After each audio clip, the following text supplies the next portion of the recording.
Well, the future is here as Amazon's robot army doubles over the previous year and delivery service by drone is straight ahead.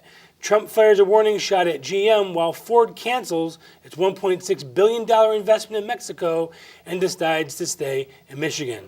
So I guess the people of Michigan that surprisingly voted for Donald Trump had some insight, did they not? Well, no question about it. There's this huge number of unemployed in Michigan, Wisconsin, Indiana, in Pennsylvania. Those people went out and voted for Trump because they thought he would give them jobs, that he would, if you recall, the basic premise of Trump is that if you are a conglomerate and you've got a company in another part of the world or you're associated with other companies and then bring back goods that used to be made in the United States, you're going to pay a very heavy tariff. And you are a fan of that.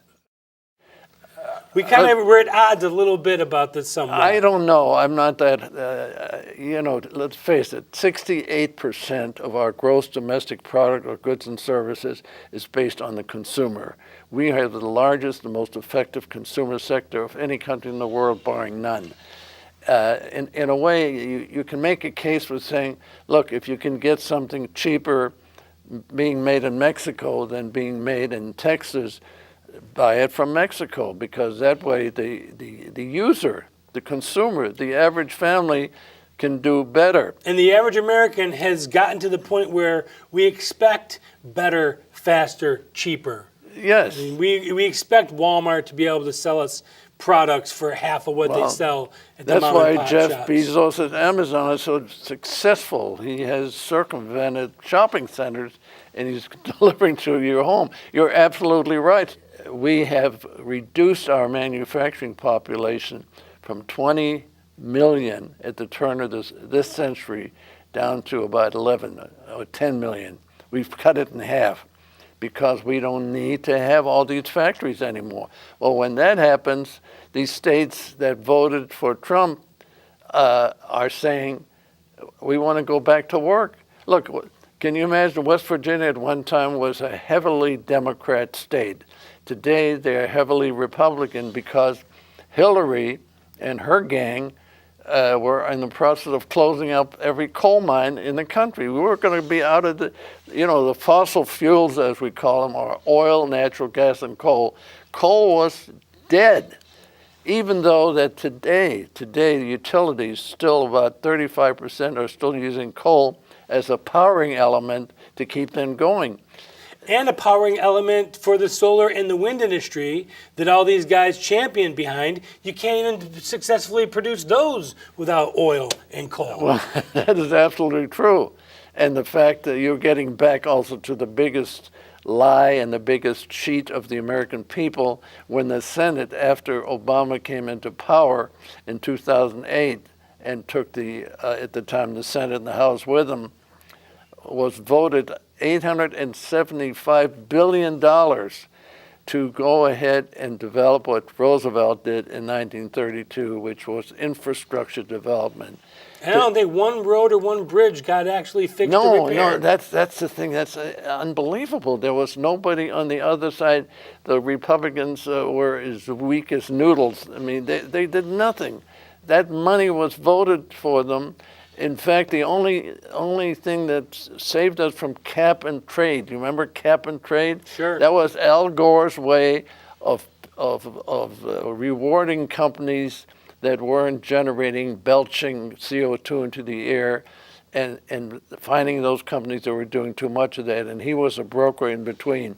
Well, what happened was you had the Tea Party rebellion, and that voted in a House that was Republican. Otherwise, we'd have had cap and trade on our hands now, in addition to Obamacare. Right.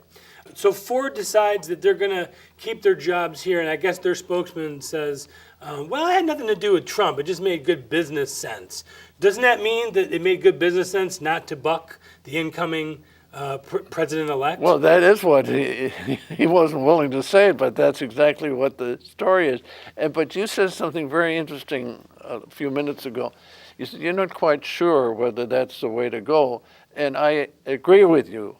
I'm not against people working, but at the same time, if you're basically working for the consumers of this country, and you can buy a car made south of the border for less, well made, as good as anything else, and you pay less for it, there is something to be said for There's that. some value to that. So I have to take a neutral position in that case. And so, as opposed to everything being made in China, where now you've got shipping costs and they're halfway around the world, we're talking about Mexico, which is even maybe closer than Michigan. And they also for have us. maquiladoras. Maquiladoras are things, are factory centers. There are no tariffs at all. They've taken all the government tariffs off of it, not only shipping to other countries, but it's been a standard for a long time south of the border, and has been very successful in the case of many companies.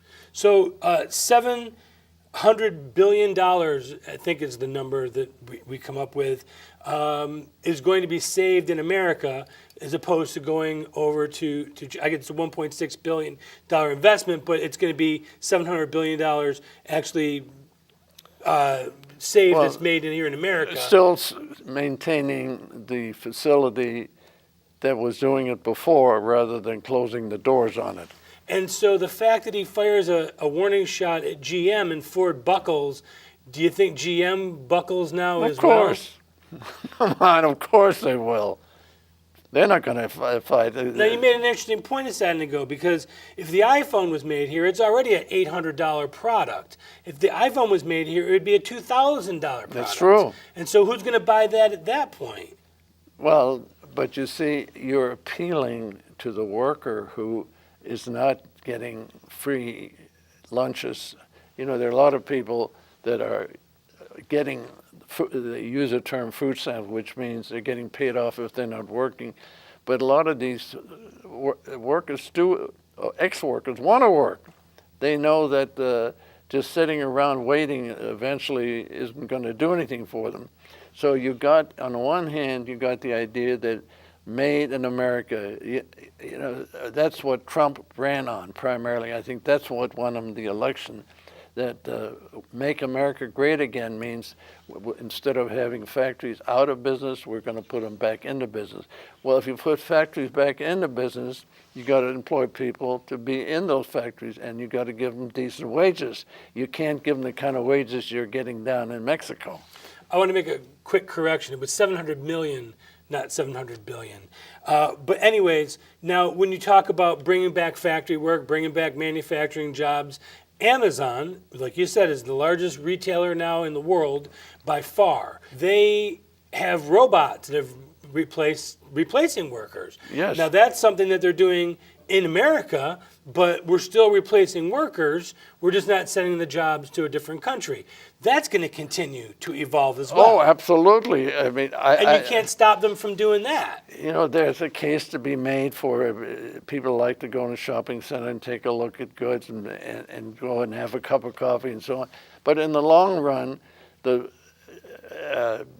Jeff Bezos and Amazon will be the victors, because they're bringing it to your doorstep and they're making it easy, and so that you don't have to go to a shopping center to get a lot of things. And you don't have to spend your time either. And the time. Everything is done in your pajamas right there on your laptop or your iPhone or what have you, your smartphone. Well, you know, this is what we're going through, a transition in not only in our economy, but in the whole geopolitical atmosphere of living. That's why magazines and newspapers are going out of business. It's a lot easier to become proficient on digital and get your story from your computer. Why?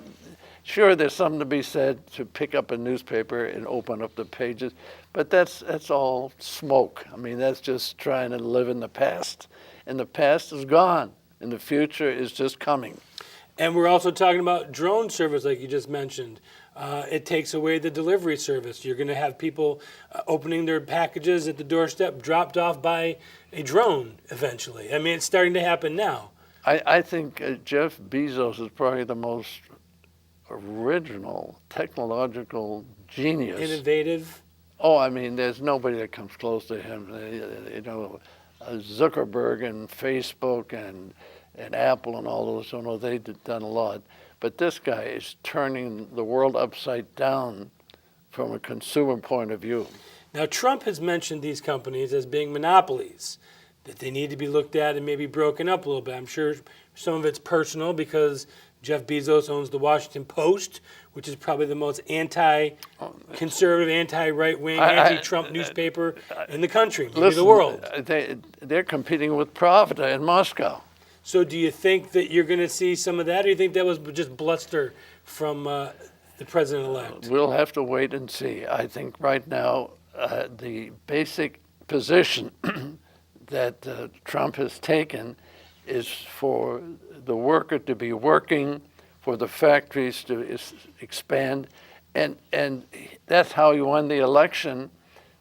And fortunately, as far as I'm concerned, for other reasons, I'm glad, strongly glad that he won. But the point is, he also has come up with economic ideas that are somewhat faulty from my point of view.